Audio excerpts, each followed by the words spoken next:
corren el riesgo de que se les perciba como los aguafiestas, ¿no? Como los inadaptados que no entienden el curso de los nuevos tiempos.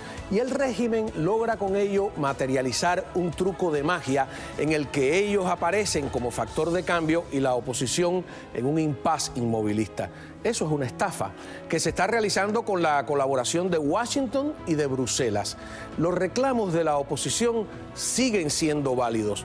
Un gobierno que proponga y no imponga. Un gobierno que sirva al pueblo y no que se sirva de él. Un gobierno dispuesto a unir, no a dividir. Un gobierno que construya, no que destruya. Un gobierno no de patria, socialismo o muerte, sino de patria, libertad y vida. Bienvenidos al Espejo.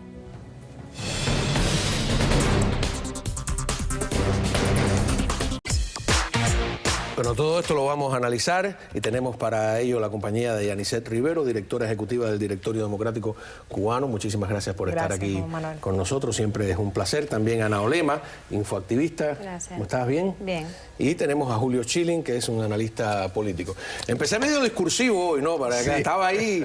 Es que no sé si a ustedes les parece lo mismo, pero hay una trampa en la que está la oposición ahora porque son como los aguafiestas, ¿no? Y estamos nosotros también los que protestamos desde Miami, ¿no? Yo creo que no podemos perder la perspectiva. En mi opinión, en la opinión nuestra, tenemos que seguir empujando hacia la dirección correcta. O sea, sin libertad en Cuba no hay cambios reales. Y lo que hemos visto hasta ahora es que no hay libertades en Cuba. O sea, no hay libertad política, los cubanos no han podido elegir un presidente libremente, no se respetan los derechos humanos y la oposición tiene que seguir exigiendo eso como su principal objetivo. Desgraciadamente, esta nueva situación con Estados Unidos lo que nos está llevando es a lo mismo que está ocurriendo en China, que en China los disidentes chinos se escuchan ya muy poco, hay mucha más represión, los asesinan, los fusilan, los llevan a prisión, muy poca gente en el mundo quiere dar a conocer estos casos. ¿Y no será entonces que sí hay cambios sin libertad, pero que no son necesariamente los cambios que nosotros imaginamos, sino que son otros acomodos? Por ejemplo, el New York Times ha estado este fin de semana nuevamente, en este caso pidiendo algo muy específico, que se levante la veda al turismo y que se permita abiertamente el turismo norteamericano entrar a Cuba. Son cambios en otra dirección, ¿no? Distinta, y de repente a lo mejor nos quedamos ahí en el medio. ¿Qué pasa? Mira, el New York Times está consistente con su guerra contra la democracia cubana. Y esto es un ejemplo más. En efecto, la premisa que ellos están planteando es la que hay que preguntar. ¿Es una premisa económica comercial o es una premisa democratizadora moral? Claramente es una premisa económica. Y yo creo que si miran a China, a Vietnam, lo que fue Alemania nazi, Italia fascista, pues le fue muy bien económicamente. En otras palabras, tienes un modelo donde juegan con el mercado y el comercio, tienen la directriz en manos del Estado partido y, en efecto, produce resultados exitosos. Pero no siempre, no estoy muy seguro de eso. Bueno, pero ahí está, exitoso para los que están plegados al poder, ¿no es verdad? Y ahí es donde está fundamental el análisis de esto, que no hay ninguna consideración de democracia en la ecuación de la postura, por ejemplo, de esta administración ni del editorial del New York Times. Ana, por ejemplo, te quiero presentar a un señor que está en el zoológico de 26, el famoso zoológico del Vedado, con los venados de Rita Longa ahí en la puerta, que se está preguntando, bueno, ¿qué van a venir a ver aquí a La Habana? Están estafando al pueblo. Los leones cerrados. Aquí nadie ve leones, aquí no hay nada. Es una estafa al pueblo. Aquí no hay leones. Esto es... La fosa de los leones está vacía, es una estafa. Yo pagué 3 pesos por entrar aquí a ver esta vaina y aquí no hay leones. No hay nada. ¿Verdad, bro? Así mismo, hermano. Tienes razón. Como si la tengo. Más razón que el león. Yo estoy mirando porque me parece que hay un león rugiendo por ahí adentro. Pero que ruge, pero tú lo ves. A lo mejor es una computadora. A lo mejor es una computadora o una maquinaria esa, pero yo no, aquí no hay nada, aquí no hay animales, aquí no hay, ¿qué es esto? Pero ¿cuántos problemas hay ahí? No hay animales, todo eso. Parece estar borracho también, es un problema gravísimo que hay en Bueno, Cuba pero no con el solamente estar alcoholismo. borracho. Por ejemplo, en la Bienal de La Habana vimos como la mayoría de las obras de artes públicas fueron totalmente destartaladas. La obra de Fabelo se llevaron todos los cuchillos, los tenedores. El balance de Inti Hernández fueron totalmente rotos, le quitaban los tornillos.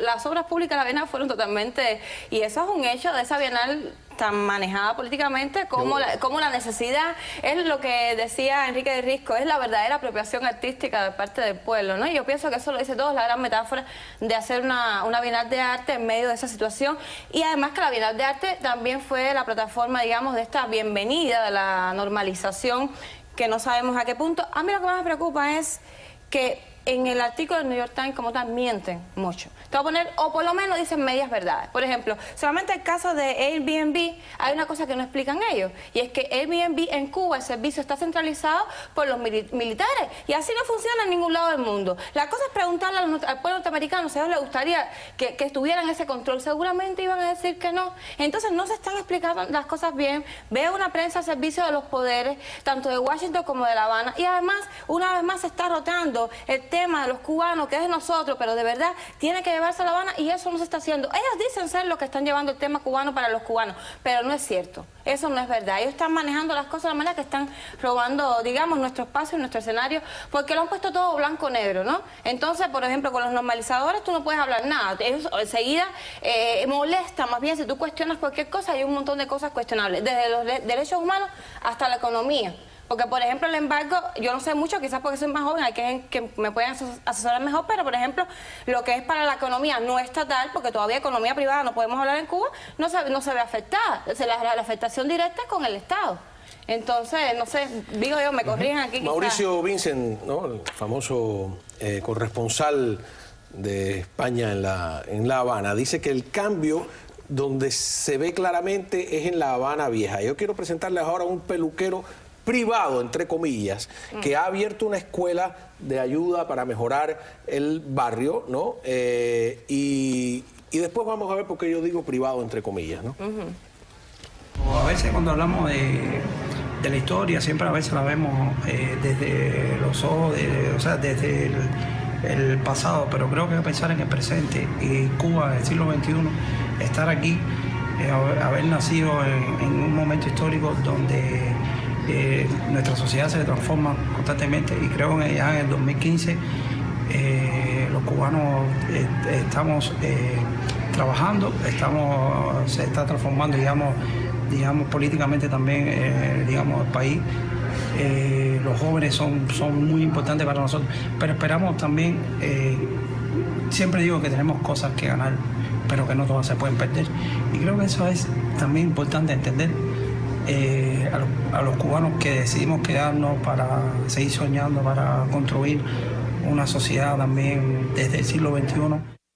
Este es el tipo de empresarios, sin querer caerle arriba a Papito, está muy bien, que están mostrando en La Habana. Después vamos a ver algunas imágenes. Ahí hay todo un callejón, él tiene una peluquería que más bien parece una suerte de museo de antigüedades, muy interesante, y este es el discurso, los que decidimos quedarnos. Después dicen, en todas partes hay problemas. Cuando tú buscas de verdad el señor Papito, ¿no?, que tiene todo esto, con el apoyo de la oficina del historiador, la entidad estatal encargada de la conservación de La Habana Vieja, Papito abrió también un museo de peluquería y un pequeño parque infantil. Está bien que esté haciendo todo eso, pero con el apoyo de la oficina del historiador de La Habana. Ajá. Es lo que tú dices. Por eso yo no le llamo privado, yo le llamo no estatales. ¿Es capitalismo? Capitalismo monopolista de Estado. Capitalismo de Decía Estado. Carlos Marx, era la fase superior Exacto. del capitalismo, y ha resultado siendo la fase superior del comunismo. Y no, yo quería decir un momento lo siguiente, no nos podemos llamar a engaño. O sea, este tipo de supuestos cambios no van a llevar ni siquiera a la libertad económica en Cuba. O sea, por mucho que Papito tenga eso, hay otras personas que podrían abrir pero eso. se están no produciendo esos supuestos cambios, se están moviendo esas fichas que no son las que nosotros pero es que queremos. yo creo que es humo lo que ¿No están obliga vendiendo? esto a un replanteamiento de la oposición, un replanteamiento de estrategia? O sea, porque parecemos, ¿qué pasa? Que mucha gente de lejos nos ve y dice, esta gente gente se quedó ahí parada, estancada en el mismo discurso, no hemos sido capaces de evolucionar, me lo han dicho a mí en la calle, me lo dice la gente, estás parado en un lugar, entonces yo trato de revisar si es verdad o es mentira, es lo que me pregunto. Yo creo que el deseo del pueblo cubano de buscar libertad no es un discurso ni viejo, ni antiguo, ni moderno, es el discurso, o sea, Cuba necesita libertad, llevamos 50 y pico de años bajo un estado totalitario y llevábamos otros años también bajo una dictadura militar, entonces Cuba necesita libertad. Punto. Pienso que la oposición sí debe continuamente replantearse su estrategia, replantearse el discurso e irlo modificando de acuerdo a las condiciones internas. Pero yo creo que libertad es el estrategia. Eso de que la oposición ha sido estática, yo no pienso que es verdad. Que no. Sí se ha ido evolucionando con el vamos tiempo. a una pausa, ¿no? Porque entonces ellos evolucionan y la oposición nunca ha evolucionado. No, pero ellos no han evolucionado para nada. No, mi miedo es que hayan logrado cambiar las percepciones de No, las percepciones sí, pero las percepciones no son las realidades. Exacto. Ok, pero aquel es un país que vive, un gobierno que vive de percepciones y de fabricar falsas percepciones. Ya regresamos con este debate. Papito, el peluquero, que tiene una gran facilidad de palabra, no habla como un empresario, habla como un sociólogo, como un político, y es una cosa llamativa, ¿no? Mira, ahí tenemos las imágenes del callejón este de los barberos o de los peluqueros. A mí lo que me preocupa y que la gente no se da cuenta de que solo están permitiendo algunos espacios, yo lo repito hasta el cansancio, en el área de los servicios y los medios de producción, o sea, una fábrica de zapatos, una fábrica de pantalones, están en manos del gobierno. Mira, esto está bien claro. Esto de democracia no tiene absolutamente nada. O sea, es una venta fraudulenta. Está reposando sobre una montaña de falacias. Primero, esto es un agente de domesticar la población. En otras palabras, tener el Estado dictatorial, que es quien sigue controlando la economía. Y no me refiero solo al 70% que está en manos de las Fuerzas Armadas, sino la economía completa para tener la concesión para Papito o Tatito o Chío con vender fritas en La Habana Vieja. El área de los servicios y el área de la producción. ¿Cómo nos decían en las escuelas nosotros cuando nos adoctrinaban? Decía, el comunismo es los medios de producción en manos del pueblo, ellos no decían del Estado, ¿no? Entonces, pero ellos no han renunciado a esos medios de producción. Para nada. Claro, y además, esto es servicio nada más. Para que Papito tenga esa licencia, seguramente tiene que tener un permiso gubernamental. Bueno, pero te pueden decir que en todas partes del mundo hay que tener un permiso. Hay un estudio muy bueno que... Sí, pero se lo darían a un opositor, por ejemplo, a una persona que pensara distinto a Papito. No sé, tú hablas con la oposición. El apartheid en Cuba es político, pero además yo soy hija de cuentapropista. El apartheid del color político, ¿no? Del color político. O sea, el apartheid en Cuba no es de color racial, es de cómo tú piensas, depende de eso. Pero yo soy hija de cuentapropista, crecida con cuentapropista, de gente que vino aquí para La Habana. Y la corrupción que se mueve ahí es hasta aquí. Y tienes que sobornar a inspectores, y tienes que sobornar y hacer de todo. De alguna manera el sistema te atrapa, porque cuando él quiere, tú eres un corrupto, eres un ladrón o infringiste la ley, ¿me entiendes? Sí, y por tanto, tú en cualquier momento puedes caer. El caso clásico fue el de Hurón Azul, el que fue ese gran explote de este señor que tenía la paladar con todas estas cosas de arte y todo muy bien llevado y todo el mundo y todos los artistas iban allí y todo aquello. ¿Hurón Azul qué? ¿Como el de Carlos Enrique? Pues sí, como el de Carlos Enrique, y era muy famosa porque iban los grandes artistas de la plástica y le intercambiaban obras de arte. ¿Y qué pasó un día? Lo cogieron preso, lo metieron y chirrín, chirrán, se acabó. Pero el comunismo progresa, chica. No te quejes, el comunismo progresa. Fíjate que está exportando ideas a Venezuela. Tú sabes que en Venezuela hay paladares ya, ¿no? Te voy a mostrar. Yo conocí Venezuela cuando en Venezuela habían restaurantes. ¿Tú viviste Venezuela, no? Bueno, ahora hay restaurantes clandestinos. Son restaurantes que, como Uber, más o menos, ¿no? Te llamas a 12 personas, tú en tu casa, y le dices, oye, esta noche, mira, ¿qué menú desean? Y entonces hacen, ahí estamos viendo, por ejemplo, un restaurante clandestino en una casa. ¿Por qué son restaurantes clandestinos? ¿No? La razón fundamental es el control de precios por parte del gobierno, que no puede, son caros, son más caros que los regulares, pero la gente prefiere pagarlo porque encuentran el servicio que siempre hubo, y entonces además gente que tiene el dinero y no quiere que se sepa que tiene el dinero, el restaurante no quiere que le cobren los superimpuestos. Vamos a ver qué dice, mira, ellos lo explican. Nosotros trabajamos, por decirlo así, debajo de la mesa, under the table, totalmente los pagos en cash. De esta forma nos liberamos de todo eso que esas leyes que en verdad aquí no funcionan. Venezuela is not now the best place to open a restaurant. Venezuela en este momento no es el mejor lugar para abrir un restaurante, pero lugares como estos le ofrecen a los consumidores mejor calidad al mejor precio. A little bit more for their money. Y yo insisto en esta pregunta, si Cuba de verdad quiere ir hacia una apertura, ¿por qué empuja a Venezuela, donde tiene tanta influencia, hacia el lado contrario? Están empujando a Venezuela hacia el mar de felicidad del que hablaba Chávez. Porque eso es parte del gran contraste y hay que entender que Cuba comunista no ha abandonado su propósito hegemónico en el continente. ¿Qué es lo que es el socialismo del siglo XXI sino eso mismo? Y Cuba sigue de centro de mando. Entonces, precisamente la proximidad con los Estados Unidos y que esa diáspora mantenga a ese nuevo modelo económico, en efecto, libera a Venezuela de tener que estar subvencionando esa tiranía en Cuba. Entonces, en efecto, ellos siguen su misión y necesitan, porque Venezuela aún está en un proceso de consolidar su despotismo. Entonces, ¿por qué va Diosdado, después de ver al señor Shannon, a entrevistarse con el tirano en jefe? Precisamente para decirle aquí hay una unidad absoluta, no hay división, no hay diferencia, que no confundan que el hecho de que lo dijeron al otro día de restablecer del anuncio de restablecimiento de relaciones. Por cierto, hay una editorial de esto que ellos le llaman reflexión del comandante en jefe de hace menos de un mes, donde dice, el título es "Tenemos derecho a seguir siendo marxistas-leninistas". Claro, nunca han dejado de decirlo. Claro. Es que nunca han dejado de hacer lo que siempre han hecho, nunca han dejado de reprimir, ni de perseguir gente, ni de tener ese discurso.